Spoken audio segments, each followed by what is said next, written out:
So here we are under the FD today, after the removal of the diff. Pointing at the race and B exhaust because it is very impressive how long this thing has lasted me. This was mounted back in 1998. Look at it. I mean, yeah, it needs a little bit of cleaning, and I will be cleaning a lot of things since I'm here. I'm that type of guy. Once I remove something, well, I take advantage and clean. So I'll be at least a week cleaning here.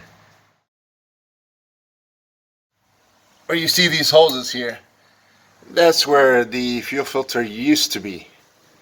Yeah, it used to be there. So it was a real pain in the butt to take out, but no more. No more, Mazda, no more. But I relocated the fuel filter.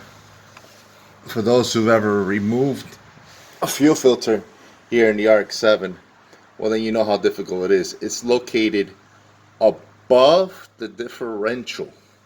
That's right, above the differential and a little bit behind it.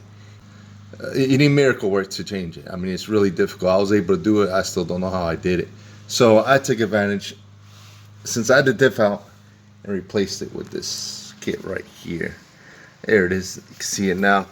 That is a kit for fuel filter relocation kit for JP3. It is plug and play. It is very easy to install, and it's practical. You know, in these cars, it's good to change the fuel filters often, just to make sure that you have good, clean fuel at all times.